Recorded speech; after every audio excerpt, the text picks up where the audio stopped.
In this recording, I'm going to give you an overview of the new Copyleaks Plagiarism and AI Detector, and also give you a look at the Copyleaks teacher scanning tool that is available for your courses.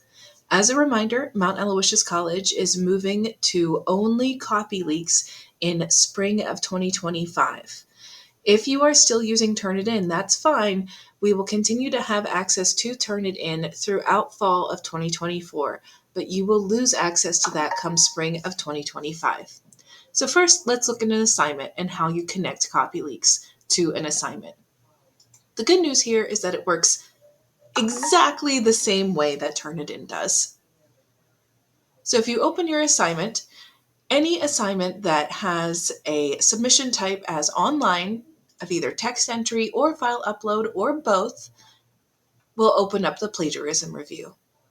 Now, before, I'm sure you're all used to choosing Turnitin here, but we're going to choose Copyleaks from this dropdown.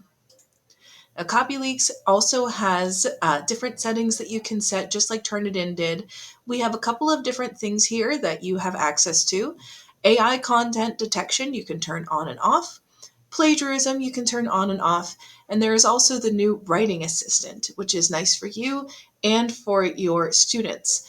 If you turn this on for a rough draft, let's say, your students can go into that writing assistant and get some help on grammar, on word choice, on anything that you give them access to. So you can actually change those settings. If you click here on advanced settings, you'll be able to set those for as narrow as you want. You'll also be able to view analytics here. Once your students start to turn in papers into your course, if you click this view analytics button, it will take you to a dashboard for your whole course, so you'll be able to get an in-depth view of all of your papers across the course or zoom in on single students. Right? You can also upload exclusion templates here. This is nice if you are using a base template. Maybe every student is going to have the same exact wording in certain parts of the paper. You'll be able to upload that so it's not catching that as plagiarism every single time. So once the is turned on in the course, just save your settings. And then once students start turning in assignments, it will show up exactly like Turnitin. So you'll see here in the gradebook, these are all Copyleaks flags. You'll be able to see those flags just like Turnitin. And if you go into SpeedGrader, you'll be able to see those students and what they received. If you click on that little flag, it will take you to that score report. So let me now hop back to the Copyleaks teacher tool. So this teacher scanning tool is something that I will need to put into your course. It's a simple copy into your course. If you want it, please let me know. Send me an email or drop me a line. I will copy this into your course. But this teacher scanning tool is nice because it allows you to check things that aren't an assignment or aren't turned in through Canvas. So let's open up the teacher scanning tool here. Right. So you can do two different things here with this teacher scanning tool.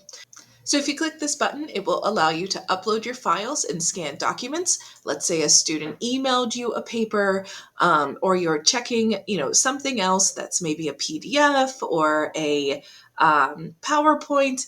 Any kind of file is really going to work here with Copyleaks. Or if you click these three buttons, you can choose your scan type, and you can also scan text. So here you can copy and paste text into the scanner. Now, this is a great way to check discussion boards for both plagiarism and AI, but I will note that these scans generally tend to work better if you have 350 characters or more. The longer the piece is, the more likely it is that the plagiarism and AI detectors are going to get it right. If it is a very short piece, maybe a very short discussion paragraph or something like that, the odds of getting a false positive on either plagiarism or AI are going to be a lot higher. So just use caution whenever you're using this tool. It is a fantastic tool. I hope it's going to help you all a lot. But just keep in mind that the longer the thing is that you're checking, the more likely this is going to work correctly and not give you a false positive. So if you'd like that tool, or if you have any questions on using the plagiarism and AI detector for copy leaks in your assignments, let me know, and happy building!